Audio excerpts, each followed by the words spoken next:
warm welcome to our channel. This is Barkha ma'am, your Aptech Guru. So my dear class 10th students, भाई finally ready हो जाओ अपनी board exam को फोड़ कर आने के लिए 100 में से 100 पूरे नंबर लेकर आने के लिए। जी हाँ, मैं लेकर आ चुकी हूँ आप सभी के लिए मोस्ट इंपॉर्टेंट क्वेश्चन सीरीज, जिसमें हम डिस्कस करने वाले हैं आज डिजिटल डॉक्यूमेंटेशन के सेकंड चैप्टर के मोस्ट इंपॉर्टेंट क्वेश्चंस। जी हाँ, वो सारे क्वेश्चंस जो डायरेक्टली एज इट इज उठकर आते हैं आपकी एग्जाम में। इतिहास इस बात का गवाह है, लास्ट सेशन में आपने देखा होगा कि बच्चे पूरे 100 में से 100 मार्क्स को स्कोर करके आए हैं, है ना जी। तो यदि आप भी चाहते हो इस टारगेट को अचीव करना, तो सेशन में स्टार्ट से लेकर एंड तक बने रहना और चैनल को सब्सक्राइब करना बिल्कुल मत भूलना। अपने दोस्तों के साथ शेयर जरूर कर देना जिन्होंने क्लास 10th में ITAI CA ऑप्ट किया हुआ है, क्योंकि अब आपकी वर्खा मैम के चैनल पर सारे सब्जेक्ट्स अवेलेबल है। So all subjects on one platform. ठीक है जी, तो करते हैं शुरुआत, करते हैं श्री गणेश आज के इस सेशन में adding graphics in a document, जो कि चैप्टर नंबर 2 दिया हुआ है डिजिटल डॉक्यूमेंटेशन में,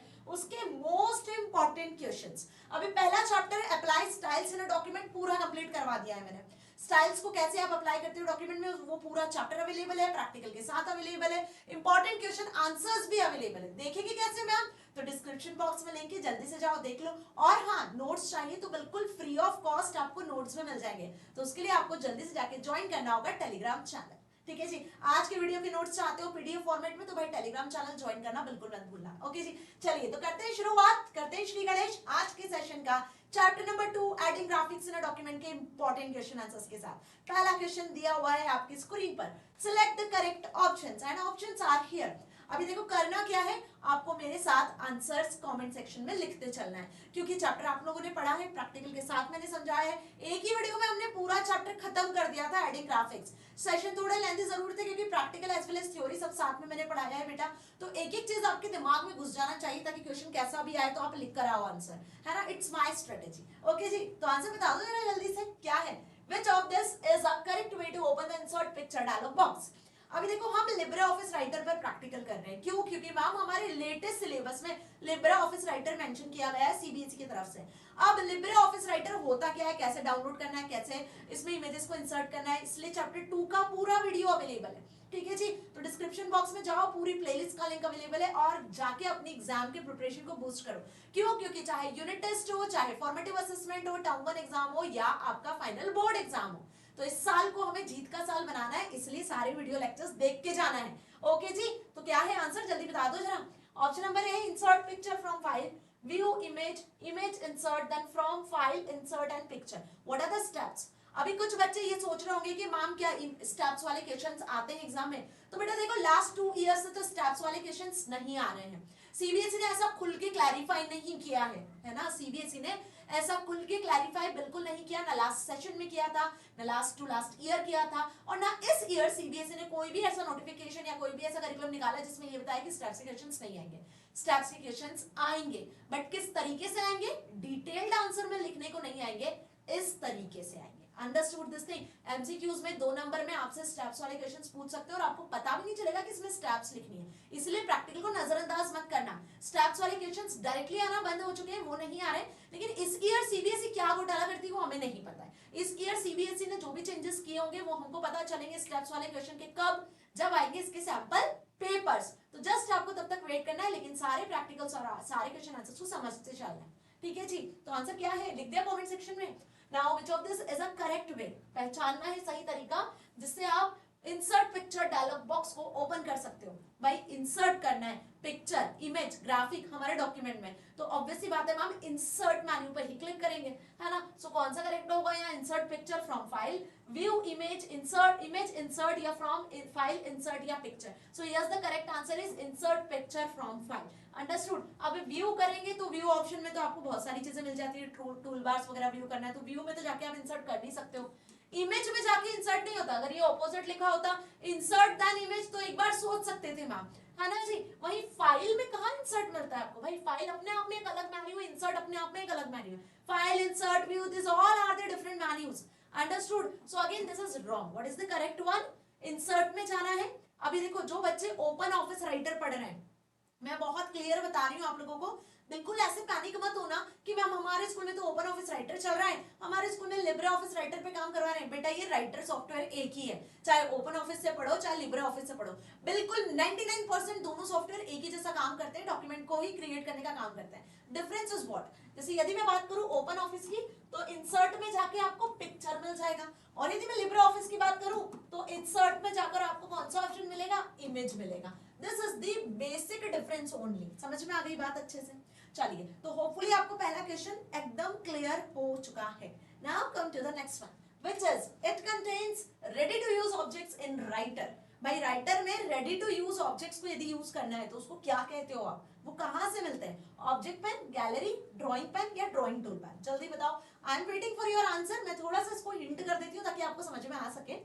जब एमएस वर्ड में हमें रेडी टू यूज ऑब्जेक्ट्स लेने होते हैं, मींस फॉर एग्जांपल आपके पास सिस्टम में कोई इमेज नहीं है, आपके पास इंटरनेट कनेक्टिविटी नहीं है, आप इंटरनेट से भी कॉपी नहीं कर पा रहे, तो आपको कुछ बिल्ट इन इमेजेस मिल जाती है। कहां पर भाई? वर्ड डॉक्यूमेंट में भी मिल जाती है, राइटर में भी मिल जाती है। उन बिल्ट इन इमेजेस को एक्सेस कहां से करते हो, वो कहां स्टोर होती है? ऑब्जेक्ट पेन में, गैलरी में, ड्राइंग पेन में या ड्राइंग टूल बार में? So here's the correct answer is gallery. ठीक है, कहां स्टोर होती है वो सारी इमेजेस? गैलरी में बिल्ट इन इमेजेस होती है, जहां से एज इट इज आप इमेजेस को अपने डॉक्यूमेंट में इंसर्ट कर सकते हो। क्लियर हुआ अच्छे से? अब यही चीज आप यदि एमएस वर्ड की बात करो तो वहां पे क्लिप आर्ट के नाम से मिलती है। ठीक है, एमएस वर्ड में किस नाम से मिलेगा? ये क्लिप आर्ट के नाम से। Understood this thing? चलो बढ़ते हैं अगले क्वेश्चन की तरफ। It holds different tools that help you to make modification in images. अब यहाँ पे आपको कुछ टूल्स मिल रहे हैं जो कि इमेज को मॉडिफाई करने के लिए यूज होते हैं। सही आंसर आपको बताना है। अभी तक हमने जो दो क्वेश्चंस देखे वो इमेज को इंसर्ट करने से रिलेटेड थे। अब यहाँ पे क्वेश्चन है आपका इमेज के मॉडिफिकेशन से रिलेटेड। तो यहाँ पर कौन सा टूल है जो बेसिकली इमेज के मॉडिफिकेशन से रिलेटेड सारे डिफरेंट टूल्स को होल्ड करके रखता है? That is graphics tool bar, standard tool bar, drawing tool बार या इमेज टूल बार। देखो जब भी हम लिब्रे ऑफिस राइटर की बात करते हैं ना, तो यहाँ पे इमेज डायलॉग बॉक्स होता है, इमेज टूल बार होती है, और इंसर्ट में जाकर भी आपको इमेज ही ऑप्शन मिलता है। इन तीन बातों को मेरी याद रखना, क्योंकि सीबीएसई कंफ्यूज करने के लिए आपको पिक्चर, ग्राफिक्स कुछ भी दे देगा, बट आपको कंफ्यूज नहीं होना है बेटा, क्योंकि सीबीएसई आपसे लिब्रे ऑफिस राइटर के ही क्वेश्चन पूछेगा। तो इंसर्ट में जाके इमेज, समझ में आ गई बात? इमेज की प्रॉपर्टीज, तो इमेज डायलॉग बॉक्स ओपन होगा, इमेज पे क्लिक करोगे तो इमेज टूल बार दिखेगी। सो what is the correct answer here? That is image tool bar. समझ गए मेरी बात को, है ना? तो यहाँ पर जब भी आप कोई इमेज ड्रॉ करते हो, सपोज कि मैंने यहाँ पर क्या किया, कोई इमेज ड्रॉ करी, ठीक है जी, सपोज मैंने यहाँ पर कोई इमेज जो है इंसर्ट किया, फ्लावर की कोई इमेज इंसर्ट करिए। अब जैसे ही मैंने इस इमेज को सिलेक्ट किया ना, सिलेक्ट करने के बाद में एक इमेज टूल बार आपको यहाँ पे विजिबल होगी, जिसमें कुछ इमेज से रिलेटेड, इमेज का अलाइनमेंट, कलर, बैकग्राउंड जो आपको बदलना है वो से रिलेटेड सारे टूल्स होंगे। अब ये टूल बार डॉकेबल होती है, या तो इस टूल बार को आप अपने हिसाब से कहीं पे एडजस्ट कर लो, या फिर ये आपको स्टैंडर्ड टूल बार में मर्ज होती हुई शो होती है। स्टैंडर्ड टूल बार के नीचे आपको ये टूल बार विजिबल हो जाती है। ठीक है, तो आगे बात समझ में ना? करेक्ट आंसर टिक करके आओगे ना एग्जाम में। Now move to the next. These handles are used to resize an image diagonically. यहाँ पे बताना आपको इन चारों में से कौन सा करेक्ट आंसर है जो कि इमेजेस को डायगोनिकली क्या करता है? रिसाइज करता है। For example again I am taking the image, हमारे पास ये जो है आप देख रहे हो कंप्यूटर का एक इमेज है। अब इस इमेज को आपको डायगोनिकली रिसाइज करना है। मतलब डायगोनिकली मीन्स की हम बात करें, सपोज मैंने इस इमेज को सिलेक्ट कर लिया, ठीक है, तो यहाँ पे कुछ इस तरीके के हैंडल्स होते हैं, 8 हैंडल्स होते हैं। 8 में से ये जो हैंडल्स है ये डायगोनिकली इमेज को रिसाइज करता है ना? कॉर्नर के हैंडल्स जो होते हैं वो डायगोनिकली इमेज को रिसाइज करते हैं। और ये जो आपको साइड हैंडल्स दिख रहे हैं, इससे आप हॉरिजॉन्टली और वर्टिकली इमेजेस को रिसाइज कर सकते हो। So what is the correct answer? बता दो भाई, corner handle, side handle, both and b and none of this. So yes, the correct answer is A. That is, ma'am, corner handles are used to resize image at diagonically. ठीक है जी, चलो बढ़ते हैं अगले question की तरफ। By using the dash dialog box, you can make changes in image properties. क्या पूछा आपसे कि इन ऑप्शंस में से देख के बताओ कौन सा डायलॉग बॉक्स है जिससे आप किसी इमेज की प्रॉपर्टीज को सेट कर सकते हो। तो बेटा जी हम बात कर रहे हैं यहाँ पर लिब्रे ऑफिस राइटर की। अंडरस्टूड? बस इसी चीज को दिमाग में लेकर चलना। वैसे ओपन ऑफिस राइटर और लिब्रे ऑफिस राइटर में एक ही बेसिक डिफरेंस है। यदि इमेजेस को इंसर्ट करने की बात करें तो लिब्रे ऑफिस में हम इंसर्ट पे जाके इमेज पे क्लिक करते हैं, ओपन ऑफिस राइटर में इंसर्ट पे जाके पिक्चर पे क्लिक करते हैं। ओपन ऑफिस में इमेज को पिक्चर कहते हैं, लिब्रे ऑफिस में इमेज, लिब्रे ऑफिस राइटर में इमेज को इमेज कहते हैं। इंसर्ट में जाकर आप इमेज को इमेज पे क्लिक करते हो, ठीक है ना। तो यहाँ पे कौन सा डायलॉग बॉक्स खुलेगा जिसमें हम इमेज की प्रॉपर्टीज को सेट कर पाएंगे? That is picture dialog box, paragraph dialog box, image dialog box या फिर प्रॉपर्टीज डायलॉग बॉक्स। तो अब यहाँ पे इमेज की प्रॉपर्टीज की बात हो रही है, तो ये सोच के कि प्रॉपर्टी डायलॉग बॉक्स खुल जाएगा, भाई प्रॉपर्टी सेट करना है तो इसको टिक मत करके आ जाना। Here's the correct answer is that is C, image dialog box. आपको बहुत अच्छे से ये पता है कि कोई भी इमेज जब आप इंसर्ट करते हो, है ना, तो इस पे जैसे ही आप राइट क्लिक करोगे, क्या करोगे बेटा जी? राइट क्लिक करोगे, तो राइट क्लिक करने के बाद में ना सबसे बॉटम पे एक प्रॉपर्टीज ऑप्शन मिलेगा। ये प्रॉपर्टीज एक ऑप्शन होता है, इस पे क्लिक करोगे तो जो डायलॉग बॉक्स खुलेगा ना उसका नाम यहाँ पे इमेज डायलॉग बॉक्स ही होगा, जहां पे आपको बहुत सारे टूल्स मिल जाते हैं। ठीक है, बात समझ में आई? कौन से डायलॉग बॉक्स की बात कर रहे हैं हम? इमेज डायलॉग बॉक्स की। अब यही सेम चीज आप किसी इमेज पे राइट क्लिक करके प्रॉपर्टीज पे जाओगे तो ओपन ऑफिस राइटर में पिक्चर डायलॉग बॉक्स खुलेगा। ओके, तो बात कर रहे हैं हम किसकी? लिब्रे ऑफिस राइटर की। उसी को ध्यान में रखना है, तो इमेज में टिक करके आना, पिक्चर या प्रॉपर्टीज पे टिक मत करके आना। कंफ्यूज मत होना, क्लियर कर रही हूँ चीजें, कोई नहीं बताएगा आपको ये चीजें, ठीक है। चलो next, right true and false. अभी ट्रू फॉल्स बताना है। अब इनको हल्के में मत लेना, सीबीएसई में जो पेपर आएगा ना आपका बोर्ड पेपर, उसमें एमसीक्यूज आएंगे। ये ट्रू फॉल्स भी एमसीक्यूज में आते हैं बेटा जी, समझ में आई बात? चलो पहला दिया हुआ है, you can not insert an image to your document from any other previously created document. मतलब कोई प्रीवियसली आपने डॉक्यूमेंट क्रिएट किया हुआ है, अब उस डॉक्यूमेंट में कोई इमेज है, उसको आप अपने किसी रीसेंट डॉक्यूमेंट में लेकर आना चाहते हो, तो क्या ऐसा नहीं कर सकते हो क्या? It is not done, it can not done. तो क्या ऐसा कर सकते हैं कि नहीं कर सकते? जरा जल्दी बता दो, ट्रू और फॉल्स। हम ऐसा कर सकते हैं मैम, यहाँ पे ये चीज गलत लिखी हुई है, that's why it is false. देख ले आंसर, चलो भाई आंसर देख लेते हैं। यस इट इज फॉल्स, है ना। नाउ सेकंड क्वेश्चन आपके सामने दिया हुआ है, क्या दिया हुआ है देखो यहाँ पर। The drawing object properties tool bar, the drawing object properties tool bar opens when you select a drawing object। जब आप किसी ड्राइंग ऑब्जेक्ट को सिलेक्ट करते हो, सिलेक्ट करने के बाद ड्राइंग ऑब्जेक्ट की प्रॉपर्टी टूल बार खुल जाती है क्या? ऑब्वियस सी बात है मैम, जैसे इमेज पे क्लिक करेंगे तो इमेज टूल बार खुल जाएगी। और आप जब कोई शेप ड्रॉ करते हो, जैसे सपोज मैंने यहाँ पर कोई स्माइली शेप ड्रॉ किया हुआ है, तो इसको जैसे ही मैं सिलेक्ट करूंगी तो यहाँ पे मुझे क्या मिलेगा? ड्राइंग ऑब्जेक्ट की टूल बार मिल जाएगी जिसमें ड्राइंग के टूल्स होंगे। ऑब्वियस है ना, तो इसका आंसर क्या आ जाने वाला है? ट्रू। देखिए इसका आंसर, यस, है ना जी। Now objects are grouped so that they can be treated as a single object. पता हो भाई, ये क्वेश्चन आ गया ग्रुपिंग का। समझा था हमने कि आप एक से ज्यादा ऑब्जेक्ट्स को ड्रॉ करके उसको ग्रुप कर सकते हो, ताकि आपको यदि मूव करना है, कॉपी पेस्ट करना है, तो आप उसको इजीली कर सकते हो। आपको इंडिविजुअल एक एक ऑब्जेक्ट को कॉपी पेस्ट करने की, एक एक को मूव करने की जरूरत नहीं होती है। तो हम यहाँ पे जितने ऑब्जेक्ट्स आपने बनाए हैं सबको क्या कर लेते हैं? सिलेक्ट करके ग्रुप कर देते हैं, तो सारे ऑब्जेक्ट्स एक साथ मूव होते हैं। इससे आपका टाइम बचता है, एफर्ट बचता है। और तो यहाँ पे करेक्ट आंसर क्या होगा बताओ जल्दी से? ट्रू और false? Obvious it is true, है ना। नाउ क्या इसको अनग्रुप कर सकते हैं? जल्दी बताओ कमेंट सेक्शन में कि एक बार ग्रुप करने के बाद क्या इसको अनग्रुप कर सकते हो या नहीं। चलिए बेटा जी, अगला दिया हुआ है, image alignment commands are available on the images tool bar. Image alignment commands, अब इमेज को अलाइन करने की बात की जा रही है, वही left right centre top bottom, image को अलाइन कर रहे हैं। तो इमेज अलाइनमेंट कमांड्स जो होती है, क्या वो इमेज टूल बार में अवेलेबल होती है या नहीं? So it's answer is again true. Image tool bar में इमेज से रिलेटेड सारे ऑप्शंस अवेलेबल होते हैं, ना सिर्फ अलाइनमेंट मैम। अलाइनमेंट के साथ आप टेक्स्ट के साथ में उसको रैप कर सकते हो, इमेज में फिल्टर्स अप्लाई कर सकते हो, उसको रीसाइज कर सकते हो, रोटेट कर सकते हो, और भी ढेर सारे ऑप्शंस है जो कि इमेज टूल बार में आपको इमेज प्रॉपर्टी से रिलेटेड मिल जाते हैं। ठीक है, चलो by using text wrapping options you can wrap the graphics with the surrounding text. अभी टेक्स्ट रैप करना मींस व्हाट? सपोज कि मैंने कोई डॉक्यूमेंट बना दिया, इस डॉक्यूमेंट में यहाँ पर कुछ टेक्स्ट लिखा हुआ है। नाउ व्हाट आई वांट कि जो इमेज है हमारी वो इस टेक्स्ट के साथ में शो हो जाए, या तो टेक्स्ट के बीच में शो हो जाए, या टेक्स्ट के स्टार्टिंग में शो हो, या लेफ्ट में या राइट में, या टेक्स्ट के मिडिल में शो हो जाए, टेक्स्ट के आसपास, मतलब इमेज के आसपास टेक्स्ट अरेंज हो जाए, तो इसी को हम कहते हैं टेक्स्ट रैपिंग। ठीक है, तो by using text wrapping option you can wrap the graphics surrounding the text. Yes it is true again. ठीक है जी, चलो तो सारे ट्रू फॉल्स भी अच्छे से समझ में आ गए मैम, सारे एमसीक्यूज भी अच्छे से समझ में आ गए। एंड बिलीव मी, जितने क्वेश्चंस मैंने आपको अभी यहाँ करवाए, ये एक एक question as it is previous year के पेपर्स में पूछे गए हैं। तो भाई हल्के में मत लेना, सारे क्वेश्चंस बहुत इंपॉर्टेंट हैं, ठीक है जी। चलो अब आ गई बारी कुछ क्वेश्चन आंसर्स की। तो यहाँ से 2 नंबर के क्वेश्चंस भी बनेंगे, 4 नंबर के क्वेश्चंस भी बनेंगे। आपको पता है हम पढ़ रहे हैं part b digital documentation chapter number 2, जहां से 2 नंबर और 4 नंबर के क्वेश्चंस 100% बनते हैं। तो पहला क्वेश्चन दिया हुआ है, list the different ways of inserting an image in a writer. अब यहाँ पे मैंने बोला डिफरेंट वेज, 2 नंबर का क्वेश्चन होगा तो 2 वेज पूछ लेंगे, 4 नंबर का क्वेश्चन होगा तो यही पूछेंगे डिफरेंट वेज। समझ में आ गया। पहला तरीका, इमेज को इंसर्ट कर सकते हो किसी फाइल से, इमेज को इंसर्ट कर सकते हो स्कैनर में स्कैन इमेज से, इमेज को इंसर्ट कर सकते हो बिल्ट इन गैलरी से, इमेज को इंसर्ट कर सकते हो ड्रैग एंड ड्रॉप मेथड से, इमेज को इंसर्ट कर सकते हो कॉपी पेस्टिंग मेथड से भी, क्लिपबोर्ड के थ्रू भी। So this all are the methods, और ये सब हमने प्रैक्टिकल में समझी है। नहीं देखा है अभी भी वीडियो जाकर तो बेटा जी देख लो, इसके क्वेश्चंस एमसीक्यूज में देखे ना कैसे आते हैं। चलो बढ़ते हैं आगे। What do you mean by cropping an image? Image को क्रॉप कैसे करते हो? तो जैसे आप अपने मोबाइल फोन में इमेज क्लिक करते हो और आजू बाजू वालों को क्रॉप कर देते हो जो अनवांटेड आपको लगते हैं, बिल्कुल वैसे ही यहाँ भी हम इमेज को क्रॉप कर सकते हैं। So to crop an image is to remove और एडजस्ट द आउटसाइड एजेस और unwanted area to improve the framing और composition, draw a viewer's eye to subject, change the size of aspect ratio.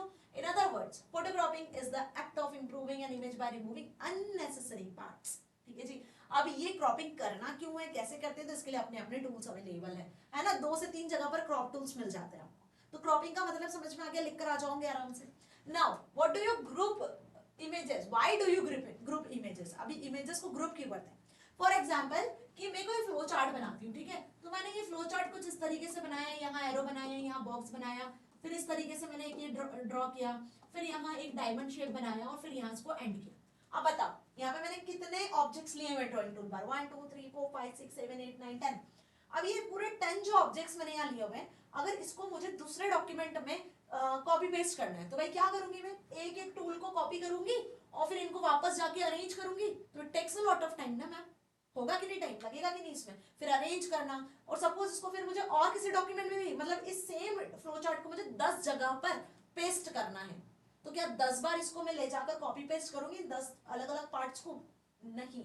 तो यहाँ पर आपको writer provide करता है एक ग्रुप ऑप्शन, जो क्या करता है, सारे ऑब्जेक्ट्स को आपको सिलेक्ट कर लेना है और सिलेक्ट करके राइट क्लिक करके इसको ग्रुप कर देना। तो ग्रुप करने से क्या होगा, ये एक सिंगल ऑब्जेक्ट बन जाएगा। अब आप इसको ड्रैग कर सकते हो, ड्रॉप कर सकते हो, कॉपी कर सकते हो, पेस्ट कर सकते हो, मूव कर सकते हो, एक सिंगल क्लिक पे सारे ऑब्जेक्ट उठ के एक साथ चले जाएंगे सिंक्रोनाइज्ड वे में। तो आपका टाइम भी बचेगा, आपका एफर्ट भी बचेगा, है ना जी। तो वही लाइन यहाँ पे आपको लिख देनी है जो मैंने समझाई कि grouping lets you rotate, flip, move और resize all the shapes and objects at the same time as though they were a single shape और अ ऑब्जेक्ट। ठीक है, चलो बढ़ते हैं आगे। Define alignments of images. अभी इमेजेस की अलाइनमेंट्स बता दो क्या होती है। तो कोई भी इमेज है उसको पेज के टॉप में, बॉटम पे, या फिर आप लेफ्ट में, या फिर राइट में, या फिर सेंटर अलाइन कर सकते हो। डॉक्यूमेंट के left, right, centre, top, bottom में अलाइन आराम से कर सकते हो, यही इसकी अलाइनमेंट्स होती है। तो वही लिखी हुई है, ध्यान से देखो। अलाइनमेंट रिफर्स, अलाइनमेंट किसको रिफर कर रहा है, horizontal and vertical placement of image in relation to the chosen anchor point, कि आप इमेज को टेक्स्ट के साथ में कैसे लिंक करते हो, वो एंकर कहलाता है। अभी एंकर का भी क्वेश्चन आता है, देखो एंकर का मतलब होता है टेक्स्ट के साथ में इमेज को लिंक करना। एंकर मतलब लिंकिंग होता है, इमेज के साथ टेक्स्ट को लिंक कर देना। जब उस टेक्स्ट को कॉपी पेस्ट करोगे तो इमेज उसके साथ अपने आप जाएगी क्योंकि वो लिंक की हुई है। समझ में आई बात। और यहाँ पे अलाइनमेंट का मतलब होता है कि आप इमेज को पूरे डॉक्यूमेंट में लेफ्ट में, राइट में, टॉप में, बॉटम में कैसे अलाइन करने वाले हो, वो भी टेक्स्ट के साथ में अलाइन करते हो। तो अलाइनमेंट और एंकरिंग में डिफरेंस होता है। अलाइनमेंट में इमेज टेक्स्ट के साथ लिंक नहीं होती है, एंकरिंग में इमेज टेक्स्ट के साथ लिंक होती है। अलाइनमेंट में आप सिर्फ इमेज को कॉपी पेस्ट कर सकते हो, टेक्स्ट और इमेजेस अलग अलग होती हैं। एंकरिंग में दोनों एक ही साथ जाती है, एक ही ऑब्जेक्ट की तरह बन जाती है। ठीक है, तो anchoring refers to the reference point for the images. आ गई बात समझ में। सो अलाइनमेंट के बारे में पूछा था, इन्होंने एंकरिंग भी बता दिया। ठीक है भाई, तो क्या क्या लिखोगे, टॉप, मिडिल, बॉटम, ये हो जाती है आपकी वर्टिकल अलाइनमेंट। ये क्या हो जाती है, वर्टिकल अलाइनमेंट। और लेफ्ट, सेंटर और राइट, ये क्या हो जाती है, हॉरिजॉन्टल अलाइनमेंट। ध्यान रखना, जैसे आप टेक्स्ट को अलाइन करते हो बिल्कुल वैसे ही इमेज को भी अलाइन कर सकते हो। Now what is gallery. Gallery क्या होता है, गैलरी वो एरिया होता है जहां पे कुछ बिल्ट इन इमेजेस स्टोर होती है, रेडी टू यूज होती है। इसको बस क्लिक करो, एक सिंगल क्लिक पे वो इमेज आपके डॉक्यूमेंट में आ जाती है। तो वही यहाँ पे लिखा हुआ है कि अ रूम और a building in which people look at paintings, sculptures etcetera in art gallery. यहाँ पे ऐसा भी बोल सकते हैं, रूम और बिल्डिंग की जगह यहाँ पर ऐसा भी लिख सकते हो कि डॉक्यूमेंट का वो पार्ट, डॉक्यूमेंट का वो टूल जहां पर आपको आर्ट, स्कल्पचर, बिजनेस, टेक्नोलॉजी, जैसी आपको इमेज चाहिए उन सभी से रिलेटेड कुछ ड्राइंग ऑब्जेक्ट सभी से रिलेटेड इमेजेस मिल जाती है। ठीक है जी, आ गई बात समझ में। Now what is the default format used to save images insert in Writer. Writer में डिफॉल्ट फॉर्मेट क्या होता है इमेजेस को इंसर्ट करने का?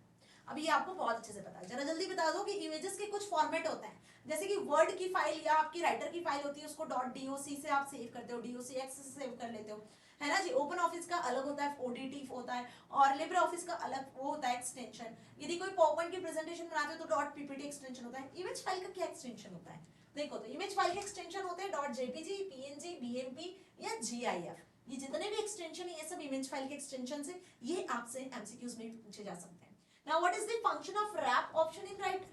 राइटर में रैप का क्या मतलब होता है? रैप का मतलब होता है यहाँ पे कि आप इमेज को टेक्स्ट के आसपास सेट कर देते हो, या इमेज के आसपास टेक्स्ट को सेट कर देते हो। This is known as what? Wrap option. So it defines how to text flows control an image और ग्राफिक ऑब्जेक्ट, कि किसी ग्राफिक ऑब्जेक्ट के आसपास जो टेक्स्ट है उसका क्या फ्लो है, कैसे आप उसको एडजस्ट कर पा रहे हो। This is known as text wrap option. ठीक है।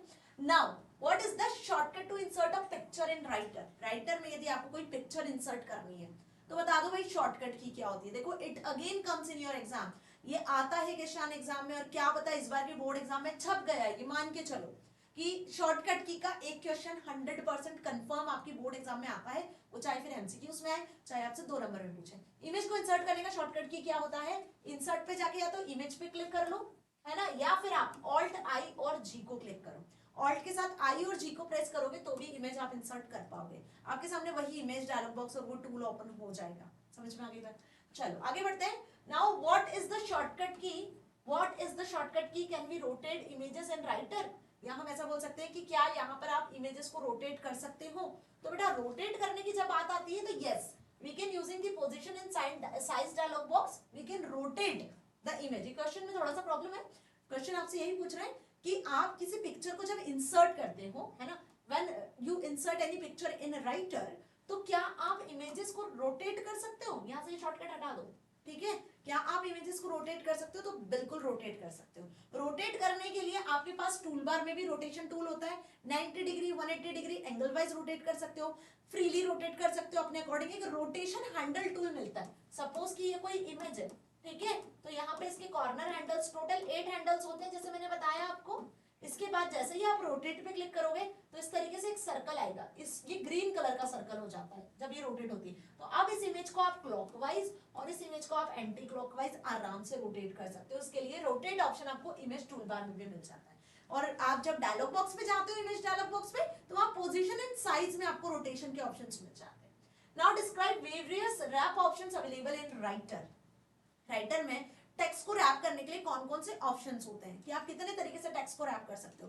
पहली बात तो यदि रैप नहीं करना है तो रैप ऑफ को टिक कर लो, यहाँ पे कोई भी इमेज जो है इसके आसपास टेक्स्ट सराउंड नहीं होगी। दूसरा पेज रैप। पेज रैप में text flow on both sides of the image, text का जो फ्लो है इमेज के दोनों तरफ हो जाएगा। ठीक है।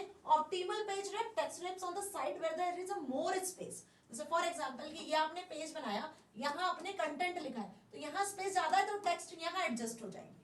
This is optimal page wrap. वही आता है wrap through text flow through the image used with transparency. ठीक है। और एक ऑप्शन होता है इन फोरग्राउंड और इन बैकग्राउंड। टेक्स्ट के ऊपर इमेज दिखेगी, टेक्स्ट के बैकग्राउंड में इमेज दिखेगी, है ना, बिहाइंड द टेक्स्ट और अपीयर ओवर द टेक्स्ट। तो this all are the wrap options, text wrap options. आ गई मेरी बात समझ में? ये आपसे एमसीक्यूज में भी पूछ सकते हैं, ये आपसे क्वेश्चन 4 नंबर में भी पूछ सकते हैं, ये क्वेश्चन आपसे 2 नंबर में 2 टूल्स के लिए भी पूछा जा सकता है। तो question will come in any ways, बस आपको प्रिपेयर सब करना है। ठीक है। नाउ अब कुछ केस बेस्ड और कॉम्पिटेंसी बेस्ड क्वेश्चन जो इस चैप्टर से बनते हैं एग्जाम में, जो आते हैं, क्योंकि इस बार से क्या, पिछली बार से ही सेशन 24-25 से ही सीबीएसई ने पैटर्न बदल दिया था कि बेटा कॉम्पिटेंसी बेस्ड क्वेश्चन आपसे ज्यादातर पूछे जाएंगे। ये जो इतने क्वेश्चंस करे मैंने डायरेक्ट क्वेश्चंस करवाए और ये एज इट इज आते हैं, बट कॉम्पिटेंसी बेस्ड क्वेश्चंस भी कम नहीं, ये भी भर भर के पूछे जाएंगे बेटा, है ना जी। तो पहला क्वेश्चन दिया हुआ है, Seema is preparing a school project in Libre Office Writer on the topic of save the environment. Okay, अब कितने बच्चे होंगे जिनको प्रोजेक्ट मिले होंगे स्कूल से, पीपीटी बनाने को मिला होगा, अभी हॉलीडे होमवर्क्स गए होंगे आपके, है ना जी। तो लिब्रे ऑफिस राइटर में आपको सेव द एनवायरनमेंट पे एक बेसिकली राइटर का डॉक्यूमेंट प्रिपेयर करना है सीमा को। तो she wants to make a document more attractive, वो अपना डॉक्यूमेंट बहुत अच्छा बनाना चाहती है, इसके लिए वो एनवायरनमेंट से रिलेटेड कुछ इमेजेस को अपने कंप्यूटर में से इंसर्ट कर लेती है डॉक्यूमेंट में। आफ्टर इंसर्टिंग देम, जब उसने कंप्यूटर से इमेजेस को इंसर्ट कर लिया, she adjust their size and places the appropriately in the text with using wrap options. अब वो क्या करती है, जहां उसने टेक्स्ट लिखा है उसके साथ में वो जो एनवायरनमेंट से रिलेटेड इमेजेस है उनको अरेंज करने लगती है, ठीक है। Now she also uses the crop feature. अब जो उस इमेज में अनवांटेड एरिया होता है, अनवांटेड जो कुछ चीज लग रही होती है उसको वो क्रॉप भी कर देती है unnecessary parts of the image से हटाने के लिए। तो कुल मिला के यहाँ पे वो टेक्स्ट के साथ में इमेजेस को रैप भी कर रही है, क्रॉप भी कर रही है और एडजस्ट भी कर रही है इमेजेस को। तो अब आपको ये बताना है इस क्वेश्चन में कि which menu will Seema use to insert an image. पहले तो कंप्यूटर से इमेज को इंसर्ट करने के लिए कौन सा ऑप्शन वो यूज कर रही है, तो आपको बता देना इंसर्ट में जाके इमेज मेन्यू पे जाएगी तो इमेज फ्रॉम फाइल से इंसर्ट कर सकती है। दूसरा, which tool allows Seema to remove unwanted part, unwanted part हटाने के लिए कौन सा टूल यूज करेगी, क्रॉप टूल। और क्रॉप टूल कैसा दिखता है, कुछ इस तरीके से दिखता है ना क्रॉप टूल, आपने देखा होगा। Now name any two wrap options to Seema can use. अभी हमने देखा कि भाई रैप ऑप्शंस बहुत सारे, बैकग्राउंड, फोरग्राउंड, है ना, और optimal page wrap, text wrap, इस तरीके से कुछ ऑप्शन होते हैं। तो page wrap and wrap through करके उसने दो ऑप्शंस यहाँ पे यूज किए हैं। Next, what should Seema do if she wants her image to appear behind the text. तो ऑब्वियस रैप में जाना है, इन बैकग्राउंड ऑप्शन को सिलेक्ट करेंगे तो टेक्स्ट के पीछे इमेज दिखने लगेगी। ओके जी, तो ये 4 नंबर का क्वेश्चन आपसे ऐसा केस बेस्ड या कॉम्पिटेंसी बेस्ड पूछा जा सकता है, या फिर क्वेश्चन ऐसा भी आ सकता है। और इस क्वेश्चन के साथ में हम इस सेशन को भी यहाँ खत्म करेंगे, ठीक है। Ravi is creating a brochure in Writer for a science exhibition. Ravi को साइंस एग्जीबिशन के लिए एक ब्रोशर बनाना है, ठीक है। आपके भी स्कूल में साइंस एग्जीबिशन होती होगी, उसके लिए भी आपको एडवर्टाइजमेंट के लिए कुछ ब्रोशर वगैरह बनाने होते हैं डॉक्यूमेंट में, तो कैसे बनाओगे समझना। To make it visually appealing he uses shapes like arrows. अब उसने वहां पर विजुअली अपीयर हो सके सारी चीजें, तो एरोस का यूज किया है। बॉक्स को हाईलाइट किया जो की पॉइंट्स थे एग्जीबिशन से related. He also opens the gallery to drag and drop few science related clip arts. अब राइटर में आपको कुछ साइंस से रिलेटेड क्लिप आर्ट्स भी मिल जाते हैं, कुछ अपने आप बने बनाए इमेजेस मिल जाते हैं, उसने उसका भी यूज किया हुआ है। He add labels to shapes and formats them with different colors and outlines। मतलब उसने क्या किया है, कुछ शेप्स भी लिए हुए सर्कल, रेक्टेंगल जैसे, और उनको आउटलाइन किया हुआ है, उनको शेप किया हुआ है प्रॉपर्ली, उनमें कलर भी अच्छे फिल किए हुए हैं। From where can Ravi access pre-made clip arts in writer? अब रवि ने जो कि प्री-मेड क्लिप आर्ट्स उठाए हैं डॉक्यूमेंट में, वो कहाँ से उठाए, है ना, तो कहाँ से उठाए बेटा जी, गैलरी से। टूल्स में जाके गैलरी ऑप्शन मिल जाएगा, इंसर्ट में जाके इमेज में जाओगे वहां, मीडिया में जाओगे वहां भी गैलरी ऑप्शन मिल जाएगा, और या फिर आप राइट साइड में साइड बार में जाओगे वहां भी गैलरी ऑप्शन मिल जाएगा। तो 3 से 4 जगह पर एक ही टूल अवेलेबल होता है, तो गैलरी से जाके वो क्लिप आर्ट्स को यूज कर सकता है, बनी बनाई ready to use images. Now what toolbar help रवि insert shapes like arrow in boxes. अब उसको एरो और बॉक्सेस इंसर्ट करना है तो वो कहां से इंसर्ट करेगा, ड्राइंग टूलबार से मैम। ड्राइंग टूलबार कहां मिलेगी, सबसे बॉटम पे स्टेटस बार के जस्ट ऊपर आपको ड्राइंग टूलबार मिल जाएगा। तो होपफुली आपको पूरा सेक्शन समझ में आया। और ये क्वेश्चन किस तरीके से पूछे हैं, ये real life example based questions होते हैं। आपने भी डॉक्यूमेंट्स बनाए होंगे, आपको भी कुछ प्रॉब्लम्स फेस की होगी, आपको यदि टूल्स पता है तो आप इजीली यूज कर लेते हो, नहीं पता होते तो आपको सर्च करना होता है। इसलिए कह रहे हैं चैप्टर की वीडियोस जरा ध्यान से जाकर देखना, ताकि ऐसे क्वेश्चन के आंसर्स इजीली कर सकते हो, बिकॉज ये सारी चीजें मैंने आपको पहले से पढ़ा दी ऑलरेडी, है ना। यदि प्रैक्टिकल करके देखोगे तो क्वेश्चंस को सॉल्व करना चुटकियों का काम होगा, ठीक है जी। तो मिलेंगे अगले धमाकेदार सेशन में, जिसमें हम डिजिटल डॉक्यूमेंटेशन के लास्ट चैप्टर के बारे में पढ़ेंगे। अब आप सोच रहे हो मैम डिजिटल डॉक्यूमेंटेशन में तो 4 चैप्टर्स हैं। बेटा जी इस बार सीबीएसई ने इस यूनिट में चेंजेस कर दिए हैं। लास्ट के जो 2 चैप्टर्स थे, working with templates and using table of contents, उसको मर्ज कर दिया है, और उस यूनिट चैप्टर का नाम दे दिया है advance topics of writer, advance features of writer. तो अगले सेशन में उस चैप्टर को कंप्लीट करने वाले हैं। तो मिलेंगे अगले सेशन में, till then stay happy, thank you so much.